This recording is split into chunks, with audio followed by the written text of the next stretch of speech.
Respected Shri Ratan Tata ji, respected Shri Nitin Gadkari ji, respected Shri Rajiv Kumar ji, respected Shri Sudhir Mungantewar ji, respected Shri Niranjan Hiranandani ji, and respected Shri Rajiv Berry ji, and all my friends present over here. This is a momentous occasion for me, both for personal and professional reasons. I'll come to the personal part first.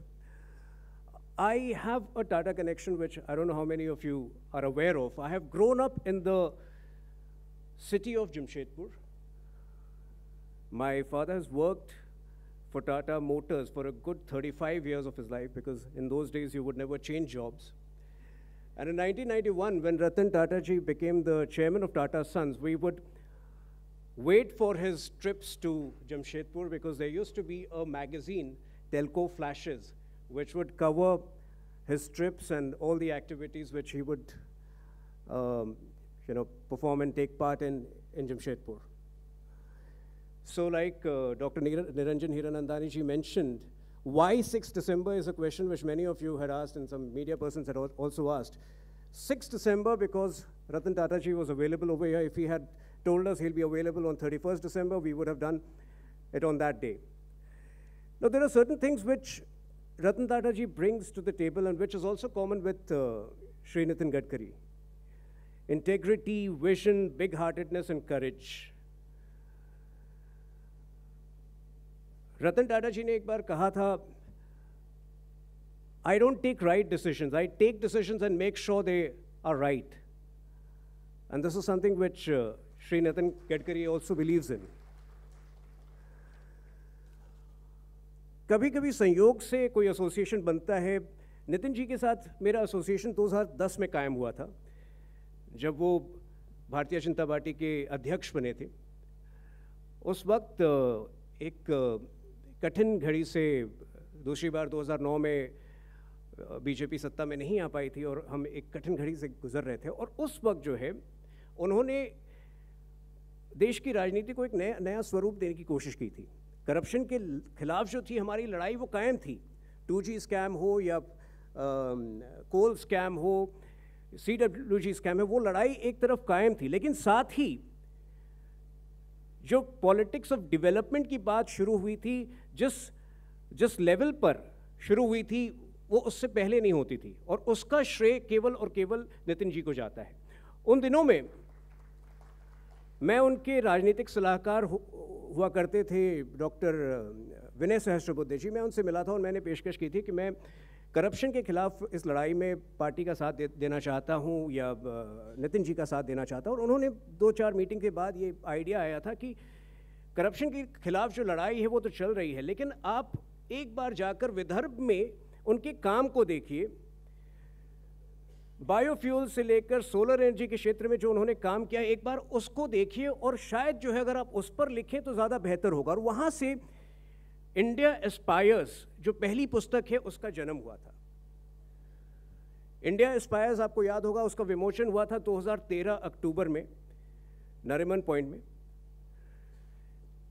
उस वक्त नितिन जी विपक्ष में थे. Aspires का अर्थ है कि हमारी आकांक्षाएं थी.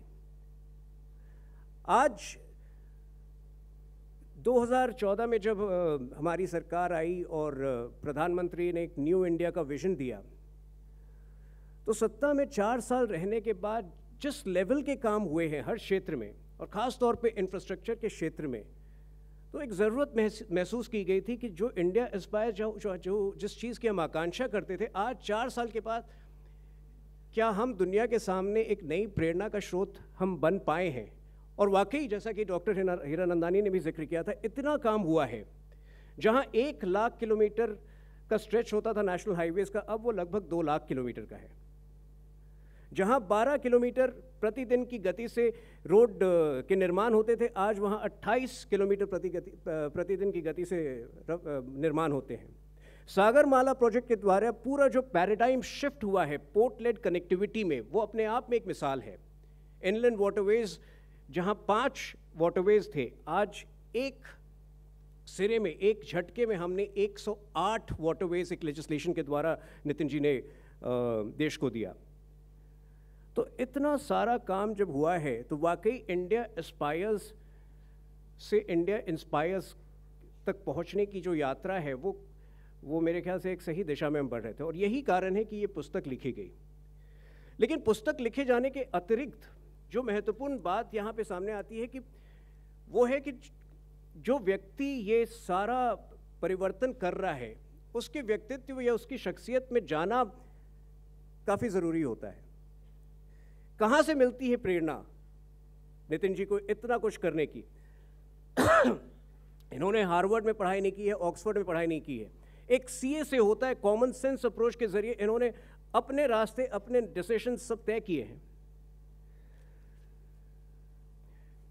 बड़ी सोच जब होती है तो आधा बैटल जो है, आधी लड़ाई वहां पे खत्म हो जाती है। आज से 2.5 साल पहले नितिन जी यूएस गए थे और वहां जो है हाइपरलूप प्लांट में जाकर आए थे। आज जो है उसके बाद महाराष्ट्र सरकार ने हाइपरलूप को आगे बढ़ाया और बहुत जल्द जो है पुणे से मुंबई की जो दूरी है वो आप हाइपरलूप में तय कर पाएंगे। जो एक मानवता उनके अंदर है, मैं चूँकि खुद एक स्टूडेंट हूँ पॉलिटिक्स का और उन्हें अपना पॉलिटिकल मेंटोर मानता हूँ, जितनी चैलेंजेस आती हैं पॉलिटिकल जीवन में, कई बार बहुत कठिन हो जाता है कि आप पर्सनल लाइफ और पॉलिटिकल लाइफ को बैलेंस कर पाए। लेकिन जिस खूबी के साथ इन्होंने अपनी निजी रिश्तों को, परिवार के दायित्वों को निभाया है पॉलिटिक्स की जिम्मेदारियों के साथ साथ, वो हर युवा लीडर के लिए या हर युवा पॉलिटिशियन के लिए अपने आप में एक बहुत बड़ा मिसाल है। मैं और ज़्यादा वक्त नहीं लूँगा, इतना कहूँगा कि एक बार मैं इनका शेड्यूल देख रहा था और एक दिन में कुछ 4 विमान यात्राएं थी और तबीयत भी नितिन जी की बहुत अच्छी नहीं थी। तो मैंने जस्ट पूछा, और कुछ ऐसा भी आया था कि जहाँ उन्हें जाना था मौसम भी अच्छा नहीं था और शायद विमान नहीं जाती। तो मैंने से कहा कि इतनी यात्रा या इतना मेहनत इस स्टेज में आप क्यों करते हैं, इतना कुछ हासिल करने के बाद? और इन्होंने बहुत ईमानदारी के साथ कहा था कि मैं अपने आप को एक बहुत एवरेज व्यक्ति मानता हूँ। अगर मेरे अंदर कुछ है तो हिम्मत है, और अगर मैं हिम्मत और साहस छोड़ दूँ तो कुछ नहीं है मेरे पास।